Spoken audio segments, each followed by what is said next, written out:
Audio Jungle.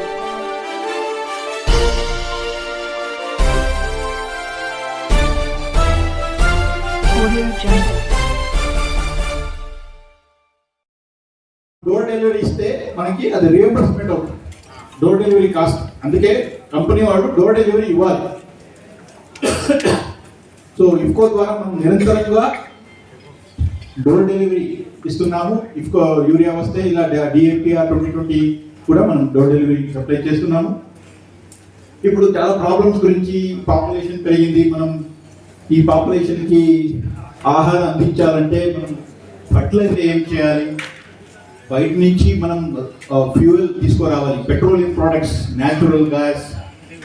ఇంతకుముందు naphtha ఉన్నది, ఇప్పుడు న్యాచురల్ గ్యాస్ కావాలంటే పెట్రోలియం ప్రొడక్ట్స్ బయట నుంచే రావాలి. తర్వాత యూరియా ప్రొడ్యూస్ చేయాలి. మన కన్జంప్షన్ ఎంత ఉందో దానికంటే ఎక్కువ డిమాండ్ ఉంది. అందుకే మనం బయట చైనా నుంచి, రష్యా నుంచి ఇంపోర్ట్ చేసి కూడా రైతులకి సప్లై చేస్తాం. తర్వాత ఇప్పుడు దీనివల్ల ఏమేమి ప్రాబ్లమ్స్ వచ్చాయి, ఇప్పుడు ఆర్గానిక్ కార్బన్ గురించి కూడా మేడం ఆల్రెడీ చెప్పారు, తగ్గిపోయింది. నెక్స్ట్, మన వరల్డ్లో ఎంత యూరియా కన్సంప్షన్ అవుతుందో దాంట్లో 1/3, ఆల్మోస్ట్ 70% ఇండియాలోనే కన్సంప్షన్ అవుతుంది. ఇక్కడ దగ్గర ఉన్న స్టేట్లో, కంట్రీస్లో ఈ తక్కువ రేట్లో దొరకదు. ఇండియాలోనే 266 rupees per bag, world's cheapest urea available only in India. అందువల్ల కన్సంప్షన్ చాలా పెరిగింది. యూరియా డిపెండెన్సీ కూడా ఇండియాలో ఎక్కువ పెరిగింది. తర్వాత ఈ సబ్సిడీ గవర్నమెంట్ ఆఫ్ ఇండియా నుంచి ఎంత ఖర్చు చేస్తున్నారు, ఇది చాలా important statistics. Total fertiliser subsidy ఖర్చు ఎంత? 1.86 lakh crores. 1.86 crores యూరియా సబ్సిడీనే ఉంది. Major expenses in total fertiliser subsidy urea subsidy. దానివల్ల ఇప్పుడు టోటల్ ప్రొడక్షన్ కాస్ట్, మనం యూరియా ప్రొడ్యూస్ చేయాలంటే ప్రొడక్షన్ కాస్ట్లో ఇంతకుముందు ఆ కాంపోనెంట్ ఆఫ్ ప్రొడక్షన్ కాస్ట్లో 10% ఓన్లీ సబ్సిడీ ఉన్నది ఎప్పుడు 1970s.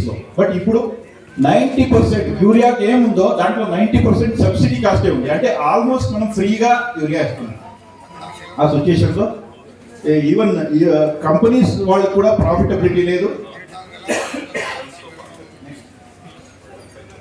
సౌత్ ఇండియాలో మనం తెలంగాణ కన్సంప్షన్ ఆల్మోస్ట్ 20 lakh గత సంవత్సరంలో 20 lakh metric tons urea consumption అయింది. మన అదర్ స్టేట్స్ కూడా, ఆంధ్ర అండ్ కర్ణాటకలో ఆల్మోస్ట్ కన్సంప్షన్ ప్యాటర్న్ ఆల్మోస్ట్ స్టాగ్నేషన్కి వచ్చేసింది. బట్ కానీ మన ఇక్కడ ఇరిగేషన్ ఏరియా కూడా పెరిగింది. అందువల్ల పేరులో మనం సప్లై చేస్తున్నాం. పొటాష్, ఇప్పుడు DAP after urea highest demanded product అంటే డిఏపి. నార్త్ ఇండియాలో ఆల్మోస్ట్ వాళ్ళు ఎక్కువ కాంప్లెక్స్ యూజ్ చేయరు, డిఏపి హైయెస్ట్ డిమాండ్ ఉంటుంది. ఇక్కడ కూడా డిఏపి హై డిమాండ్ ఉంది. డిఏపి కూడా మనం రాక్ ఫాస్ఫేట్ బయట నుంచి తీసుకువచ్చి ఇక్కడ డిఏపి తయారు చేయాల్సి. ఒక బస్తా కాస్ట్ 4,000 to 5,000 రూపీస్ ఉంటుంది యాక్చువల్ ప్రొడక్షన్ కాస్ట్. కానీ సబ్సిడీ ఇచ్చిన తర్వాత మనం తక్కువ రేట్లో 1,350కి సేల్ చేస్తున్నాం అని చెప్పారు. ఇప్పుడు మనం మట్టికి వాడిన ప్రతి కిలో ఫర్టిలైజర్కి దిగుబడి తగ్గిపోయింది. సంవత్సరాలుగా దిగుబడి తగ్గిపోయింది. సూక్ష్మ పోషకాలు లోపాలు కూడా తగ్గిపోయింది.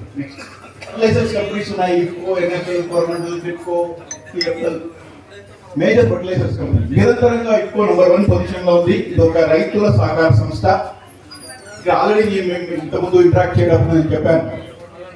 ఇది ఇక్కడ నా బాస్ ఎవరంటే ఫార్మర్. ఎవరో ఒక ఫ్యామిలీ బిజినెస్ కాదు, ఇంకెవరో లేదు. నేను పని చేస్తే అది ఆ ప్రాఫిట్ ఎవరికి వస్తుంది అంటే అల్టిమేట్లీ ఫార్మర్కి వస్తుంది. ఎందుకంటే ఇది ఒక కోఆపరేటివ్